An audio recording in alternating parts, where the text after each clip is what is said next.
Konon, di sebuah desa tua yang terjepit di antara dua bukit batu berwarna hitam legam, hiduplah seorang lelaki yang dikenal dari mulut ke mulut sebagai si pahit lidah. Bukan karena ia suka berkata kasar atau karena lisannya menyakitkan hati. Julukan itu datang dari sesuatu yang jauh lebih kelam, dari mukjizat sekaligus kutukan yang menempel pada bibirnya sejak ia berumur 7 tahun. Setiap kata-katanya bisa menjadi nyata. Ia tidak pernah meminta kekuatan itu. Ia tidak pernah menginginkan kehidupan semacam itu.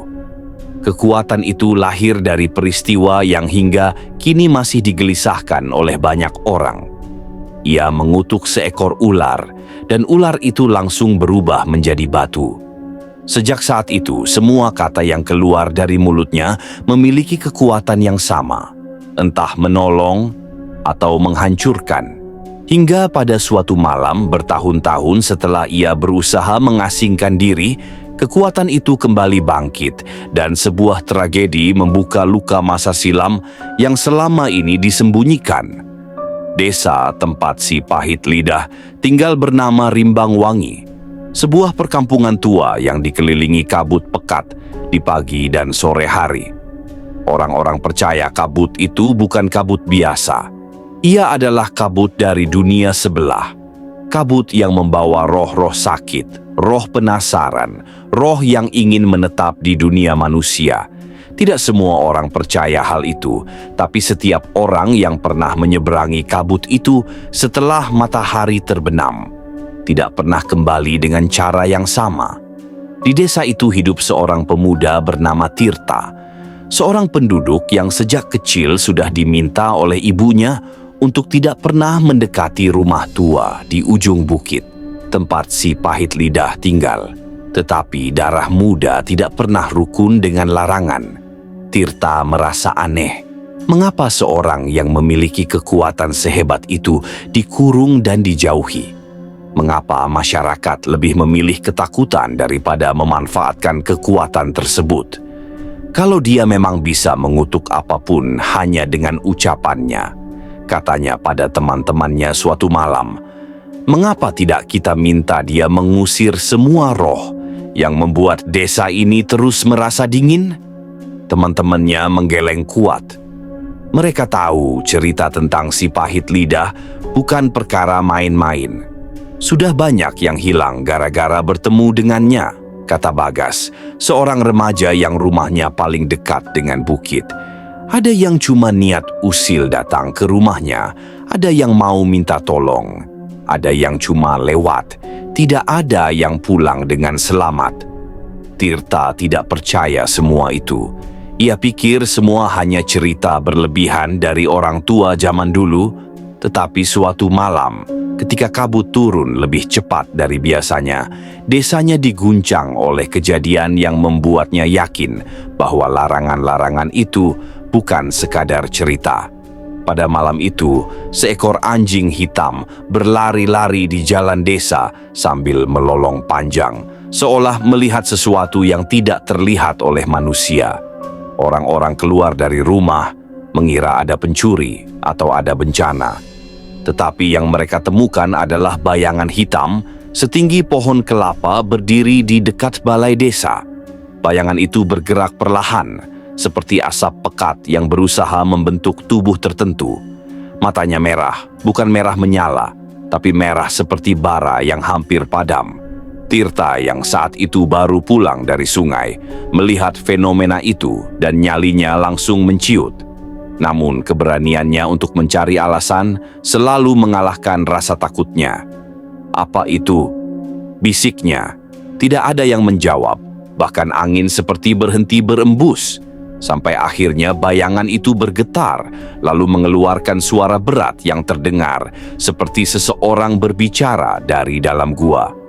"Kembalikan aku!" Orang-orang menjerit. Ada yang lari terbirit-birit, ada yang pingsan, ada yang langsung masuk rumah dan menutup semua pintu serta jendela. Tetapi Tirta tidak bergerak. Suara itu seperti memanggilnya langsung. Bayangan itu merangkak mendekat, tubuhnya membesar. seolah-olah menarik kekuatan dari tanah dan kabut. Dan ketika bayangan itu berada cukup dekat, ia menunjuk, bukan dengan jari, karena ia tidak memiliki tubuh yang jelas, tapi gerakannya menunjukkan arah. Ia menunjuk ke rumah tua di ujung bukit. Teman-temannya memanggil-manggilnya untuk lari, tapi kakinya seperti tertanam. Bayangan itu kembali berbicara. Kutukan belum selesai. Dan seketika seluruh desa seperti bergetar. Kabut menebal dalam hitungan detik, menutup semua lampu minyak dan obor. Orang-orang tidak bisa melihat apapun kecuali dua mata merah itu. Dan sebelum bayangan itu menghilang seperti ditiup angin, ia mengatakan satu kalimat terakhir. Dia yang menjaga kutukan itu sudah tidak kuat. Bayangan itu lenyap, dan desa Rimbangwangi mulai diganggu hal-hal yang tidak dapat dijelaskan. Esok harinya ayam-ayam berkokok sebelum fajar menyingsing, namun tidak ada satupun yang terlihat hidup. Mereka berubah menjadi batu, persis seperti legenda awal kekuatan si pahit lidah. Sumur-sumur di desa tiba-tiba mengeluarkan air berwarna merah gelap. Dan yang paling mengerikan, suara perempuan menangis terdengar dari pepohonan setiap kali angin berembus. Orang-orang mulai panik, dan nama si pahit lidah kembali disebut-sebut.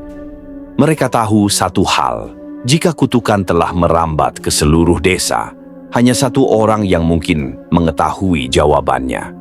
Orang yang selama ini mereka jauhi, orang yang mereka percaya sebagai pemilik bibir terkutuk.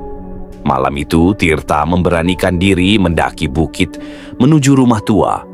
Ia membawa obor, seikat daun kelor, dan pisau lipat yang ia tahu tidak akan terlalu membantu jika makhluk-makhluk itu benar-benar muncul. Tetapi ia harus mencari jawaban. Rumah itu terlihat seperti bayangan besar yang menunggu kedatangan mangsanya. Jendelanya pecah, pintunya menganga sedikit, dan dindingnya penuh sulur-sulur pohon liar. Ketika Tirta menapakkan kaki semakin dekat, pintu itu terbuka sendiri. Angin dingin menyapu wajahnya. Di dalamnya seorang lelaki tua duduk di kursi reyot, memegang tongkat panjang. Itulah si pahit lidah. Kulitnya pucat, matanya cekung, dan suaranya pecah ketika ia berbicara. Akhirnya ada juga yang datang, katanya pelan.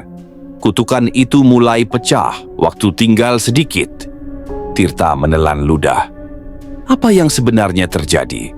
Apa hubungan bayangan tadi dengan desa kami? Lelaki tua itu menatapnya lama sebelum berkata, bayangan itu bukan datang untuk mengganggumu.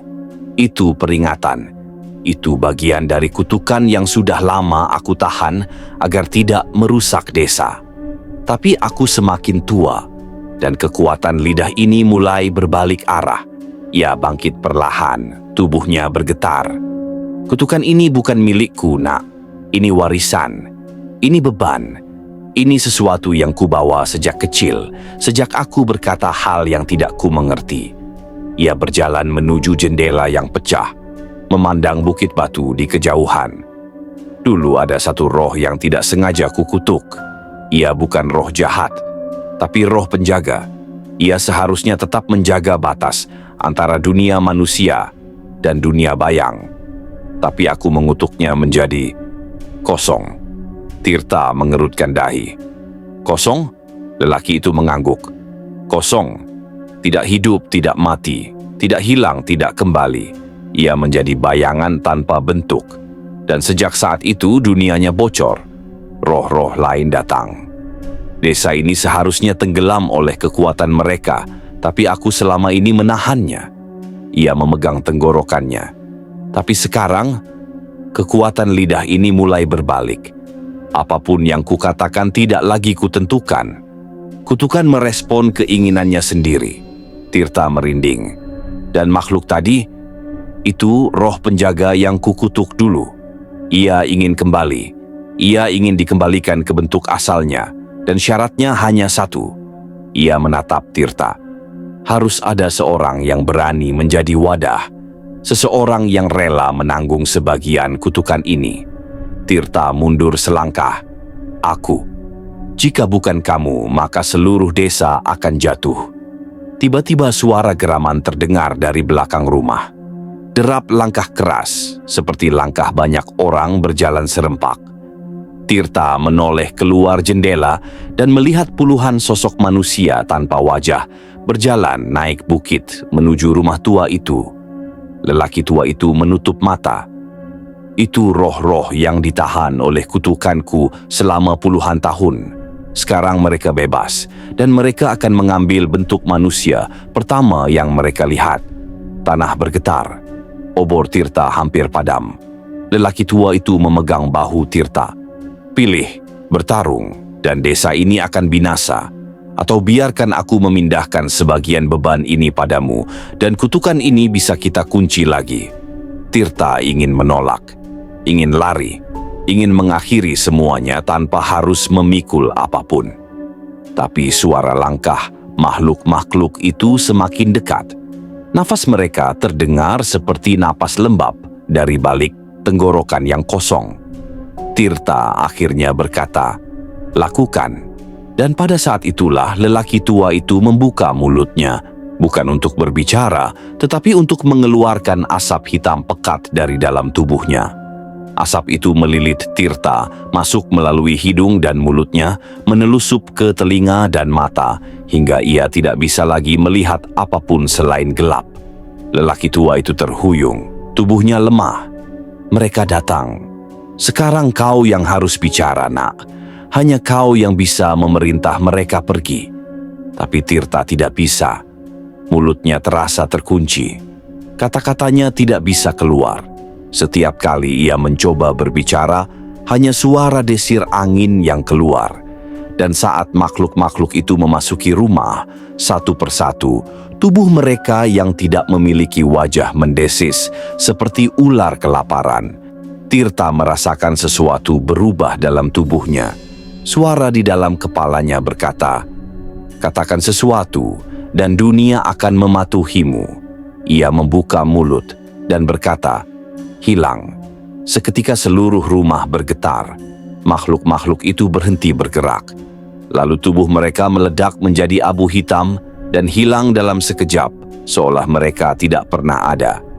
Lelaki tua itu jatuh berlutut, menatap Tirta. Kau sudah mulai memahaminya. Tapi Tirta tidak merasa lega, karena saat ia menatap tangannya sendiri, ia melihat urat-urat hitam menjalar di bawah kulitnya. Ia merasa sesuatu merayap naik dari perutnya ke dada. Dan ketika ia membuka mulut untuk bernapas, suara yang keluar bukan lagi suaranya, melainkan suara berat. Suara yang sama seperti bayangan tadi. Kutukan sudah punya tuan baru. Si pahit lidah menatapnya dengan mata terbelalak ketakutan. Tidak, itu bukan yang kita sepakati. Tapi Tirta hanya tersenyum tipis. Atau mungkin bukan Tirta, mungkin itu roh penjaga yang telah lama menunggu tubuh baru. Dari luar rumah, kabut mulai turun perlahan, membungkus bukit dan desa. Angin bergemuruh. Dan dari dalam kabut, suara Tirta bergema. Kutukan ini belum selesai.